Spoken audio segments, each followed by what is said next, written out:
Welcome to Transforming Work with Sophie Wade, exploring the future of work. Find out what's going on, disruptions, evolutions, opportunities, challenges, and interventions in our multi-generational distributed organizations. With a new tech and talent focus, discover what you need to know to stay upskilled and relevant and ensure your business keeps its competitive edge. Sophie investigates the promise and reality of the future of work now and as we look ahead. She interviews people who are changing work experiences and practices and shares how we can each transition smoothly and successfully to effective and more productive new ways of working. Hi. This week, it's just you and me. It felt like a good moment to catch up, since we're all fully back to work and trying to find a new rhythm. As we do, let's take stock of our new landscape and emerging new cadence, and understand more about this new era as we adapt to and for the future of work, or, since the future is already here, modern work. Work looks and feels different. It is. And I'll be explaining what modern work is, why we are working differently, and how strategic adjustments are essential to help us get to where we need to go. And of course, I'll identify key aspects to know for adapting and advancing more easily. Let's start with our environment, our global and local marketplaces. Considering the landscape, which is highly digitalized and interconnected, so that our ecosystems are primarily driven and determined these days by the state of tech and new developments, which have picked up in pace. Now there are over 7 billion mobile phone users, almost 5 billion internet users, with 600,000 new internet users every day. Every second, 127 new devices connect to the internet around the world, resulting in an estimation that there will be almost 39 billion Internet of Things connected devices by 2025. In the US, while only 52% of US adults were using the internet in 2000, that number is now over 93%. That's the interconnectivity that is the foundation that AI has been launching into, and is expected to boost the world's GDP 14%, or by $15.7 trillion by 2030. The revolutions of change in our marketplace are spinning faster, in many very exciting ways. New ways that can bring extraordinary new benefits to us all personally, such as through advances in healthcare, with AI allowing researchers to detect diseases more accurately and earlier, and reshaping the way people think about pathology, as well as stimulating and catalyzing much change in our business environments, which is creating new challenges and opportunities. 72% of executives think AI will become the most significant business advantage in the future. So from the environment to the enterprise level, of course, this change is not something new to you. The changes that are upon us have been building momentum for years already and causing strain within our fixed internal structures, as so many different technologies have been implemented over recent years.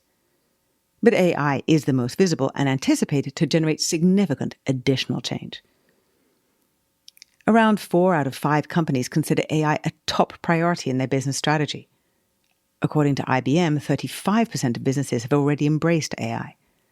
Quite simply, every company, your company included, needs to be on it now. Yes, I imagine you know that. 75% of top executives believe AI will help their organization grow. But I've also found that 63% of organizations intend to adopt AI globally within the next 3 years.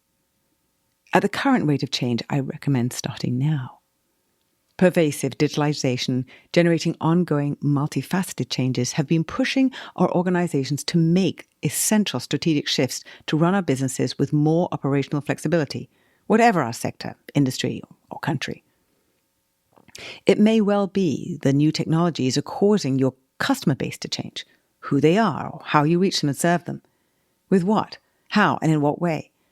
And how frequently do you need to update and upgrade your products and services for them based on their feedback and competitors' upgrades? Microsoft used to release new software versions every 2 or 3 years, Windows 95, then 97. But updates for their Teams desktop client are currently released every 2 weeks.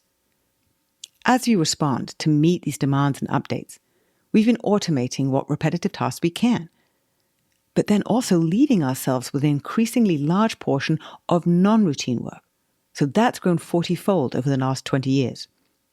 Collaborative work has also been growing as we solve these more complex problems. HBR reports it's increased 50% over the last 2 decades. And these internal collaboration projects, often liaising across departments, now make up a significant portion of business activities. In Germany, projects comprise 40% of national GDP. So at the enterprise level, we've already been trying to, and starting to adapt to the digitalized marketplaces and our customers' new behaviors, which have been causing our operations and the nature of our work itself to change. We have been transitioning for years already to modern work, which is about flexibility, accommodating activities that are less linear, less routine, with more collaborative and cross-disciplinary activities. When the pandemic hit, it catalyzed us along the same path as we integrated even more tech and automated more processes to improve safety and reduce manual handoffs, as well as allowing us to work in more flexible and distributed ways to keep operating through crisis conditions and be poised to pivot when needed. And there's more. The World Economic Forum reports that employers predict that 44% of worker skills will be disrupted in the next 5 years, accelerating a trend existing before AI became so prevalent. In certain jobs and sectors, this is happening much faster. In the cloud computing market, where there were recent major architecture updates, shifts in skills are happening every 4.5 months. Employees are needing to keep reskilling and upskilling. Imagine someone in PR 10 years ago carefully drafting a press release for which every word was perfect, and then it was broadcast on a couple of platforms. Now, how many more channels, forms, and formats are involved when sending out press release information, and all the responses that must be managed? A central characteristic of modern work is that it keeps evolving, so learning is key to figure out what needs to be done, how, who is doing it, and using what skills. As a result, every enterprise needs to have a current skills inventory, encompassing the entire workforce, understanding the present skills needs of the business, together with external trends to anticipate and project general and specific skill needs in the near and medium term, which means mapping skills and upskilling development across your entire organization. This new mapping of skills development highlights the flexibility of modern work at the enterprise level, where numerous rigid layers of hierarchy have intentionally been reduced significantly in many cases to enable businesses to be more nimble and responsive. McKinsey reports finding a maximum of 3 layers in truly agile organizations. The consequence for careers is significant. Linear careers that ascended the rungs of vertical ladders incrementally one by one have disappeared, replaced by non-linear careers, which also includes horizontal and diagonal progression for beneficial skills acquisition, but not necessarily a promotion. Let's assess the impact of that for any enterprise, whether it's tens, hundreds, thousands, or tens of thousands of non-linear careers, each of which must be plotted, planned, and managed with intentional involvement from every employee. While new pathways were emerging before, now they're even harder to predict and project as skills and roles evolve. So enterprise structures are needing to loosen up and adopt a framework or matrix model that allows lateral and other non-vertical transfers. Atlassian's employees each have an assigned manager who tracks their performance and progress. Meanwhile, they can apply to work on all kinds of different projects across the organization. Other companies have launched internal talent marketplaces that calculate and recommend the matches and moves. These are still nascent at these enterprises, who are exploring and evaluating different platforms and parameters while refining the roles and defining the skills. Those are core logistical aspects, while at the same time strong relationships are critical to develop deliberately across organizations to permit non-vertical career development, so that managers are willing to share one of their rising stars to another team or division. I've also found that the senior executives of small and large companies are still not registering the realities of these new career dynamics, which means the funding for necessary internal initiatives to identify and map skills and manage new careers is lacking, and increased turnover is likely to result. Why? When younger employees especially are trying to make intentional moves internally at their current employer to upskill and make career progress, if they're hindered or stalled, they are likely to leave, mostly driven by fears about staying competitive, which is the only thing that assures their financial security. For now, it is easier for employees to quit to advance their careers than move within their own organization. LinkedIn's Global Talent Report in 2022 revealed that only 20% of employees feel that their company or boss supported their next career move or progression internally. Now, with AI nipping at our heels, the issue of upskilling and talent mobility has only increased in urgency. For example, the high risk of automation affects 38% of jobs in the US, 35% in Germany, 30% in the UK, and 21% in Japan. What about at your company? Do you know the automation potential of each employee's job yet? And what else employees in high-risk jobs might do next? A machine operator has a 71% automation potential. However, there are various jobs which have a strong skills match for a person currently in this role. There is a 58% skills match with a lab technician, which only has a 20% automation potential. And there's a 53% skills match with a medical technician, which has only a 13% automation potential. Of course, the possibility of transitioning to any particular role for the machine operator in this example depends on multiple factors. The range of possible jobs at your company, the business needs, growth path, timing, and possible future roles, as well as the person's interests and desired skills and career progression. Since 33% of businesses have already replaced some human tasks with AI solutions, it's a priority of every enterprise to be intentionally, thoroughly evaluating automation potential and which tasks and jobs are changing most rapidly. Your workforce is well aware about these possibilities. Over 50% of marketers have some concerns about AI replacing them in their own jobs, since 76% of digital marketers now use AI tools for work. Looking at a specific recent study, Harvard Business School published a pivotal white paper this month on generative artificial intelligence, where social scientists had tasked some Boston Consulting Group consultants to use ChatGPT, well, GPT-4 in this case, to get their work done. The group of consultants using GPT-4 got their work done 25% faster than the others, and completed over 12% more tasks on average. Not only that, the quality of their work was 40% higher. The paper also stresses that AI is powerfully useful for some tasks and not others. And for that subset of work, it can fail miserably, or more subtly, but only practice with AI can actually determine that.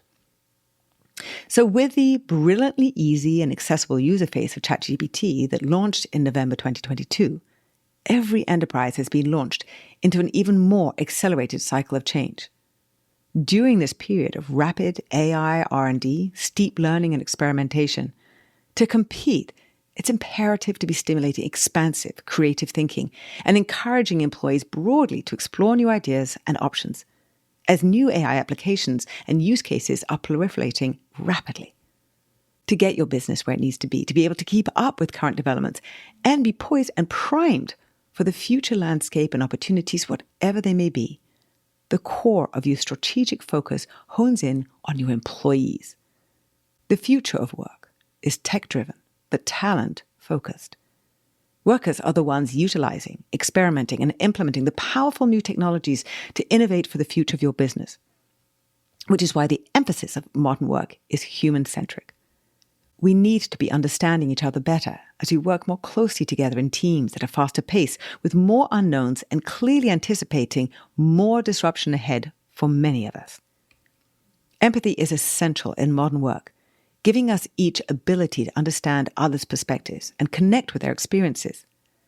Empathy is also a foundational value and a mindset to ensure the emphasis on people, customers, as well as colleagues and contractors, is consistent and pervasive, as well as nurturing a working environment that supports your business's ability to innovate effectively. We all need to be adapting as quickly as possible to modern work so we can catch up with current conditions and then be able to keep up with rapid technology developments. So what can you do first or next? So much is still in motion, and generative AI's recent arrival on the scene means things can't settle into a rhythm yet. And every business is different. There is no cookie-cutter model for modern work. Instead, there are principles that you can apply, recognizing the current environment, the needs of your particular enterprise, and the focus on your employees, you included, or more accurately, the entire workforce of those creating value for your business, which encompasses non-employees too. I've been highlighting the fundamental principles of modern work based on the transformation of work activities and practices to accommodate technology and talent. These are learning, intention, flexibility, and empathy. There are more, but these are core. Learning, being curious, accepting and adapting to the continuous evolution of circumstances by adopting a learning or student mindset and keeping on absorbing new information. Intention, being proactive with permission, delegating more decision-making, with greater responsibility, engaging in deliberate participation, adding value and ideas. With guidance, also purposefully managing your own working life trajectory, your skills path and career. Flexibility, being open-minded, recognizing the ongoing external and internal evolutions and being ready to adjust to new methods, being prepared to adapt as needed, and having the ability to use flexible work options, such as remote working, to optimize your performance. And empathy, being more deeply aware of other people, while leading, managing, and working with customers and colleagues, taking on board their perspectives and tuning into their sentiments to achieve better outcomes. What will adopting these principles and transitioning to modern work enable? Everyone providing value to your business across your entire workforce needs to be a creator. For example, reading and researching, imagining the many possibilities and pathways that new technologies, including AI, might generate for your business. Every worker needs to be proactively engaged, to be contributing, collaborating, and co-creating with others, with agency to explore and experiment, unafraid to suggest new, even outlandish ideas that can be tested, that can extend the capabilities and capacities of your company, as well as learn what the pitfalls and limitations are to be aware of, to avoid and work around.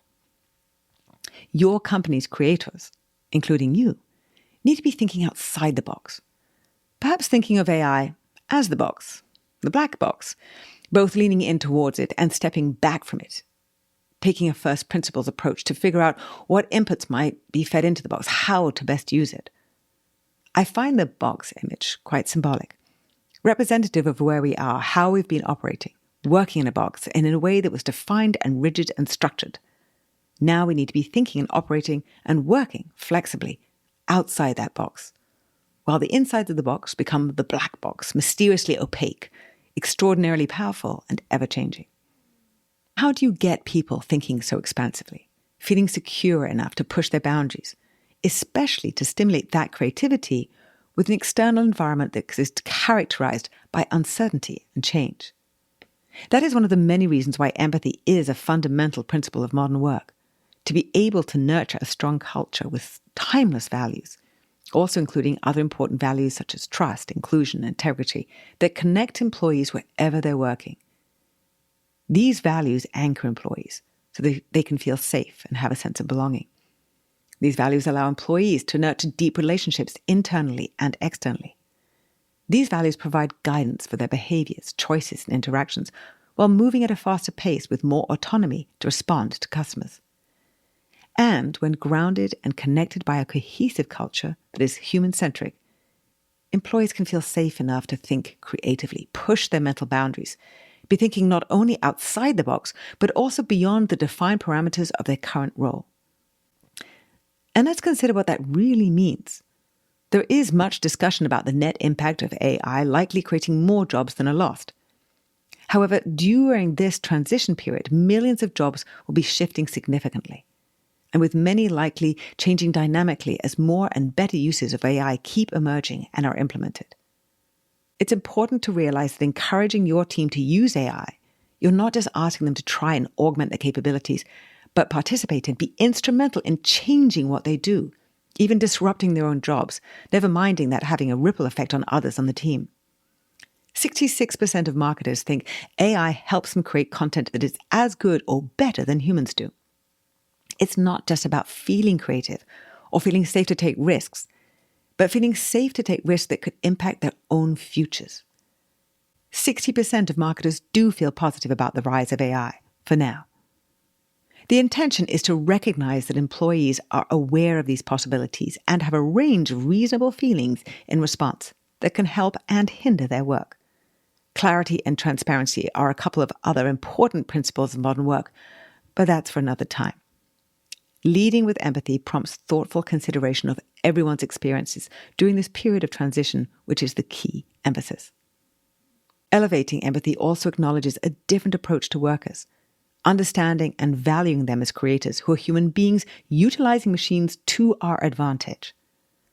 I also lean into empathy relating to current work policy debates, which are the hottest, most charged topics in the boardroom these days. If effort and energy is still being spent debating work locations, I strongly recommend trying to shift attention.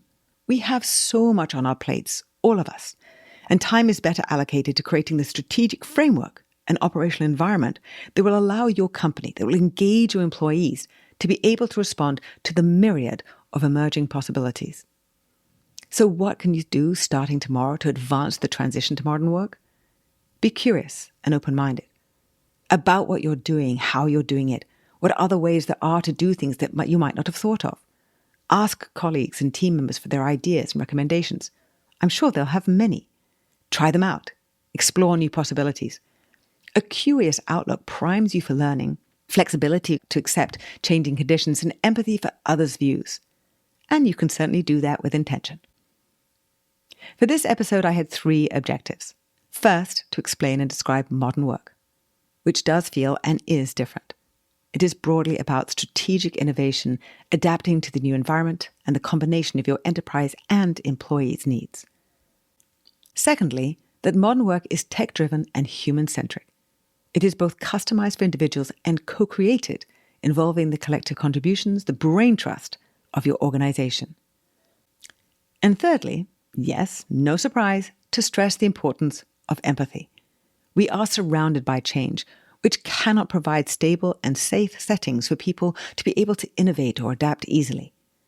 We're also just coming out of a pandemic and can't find the comfortable, familiar routines that would be preferable. Instead, we can only really anticipate more unknowns. Yes, it's going to take a while to have more clarity and less volatility, and I often say how messy it's going to be in the process.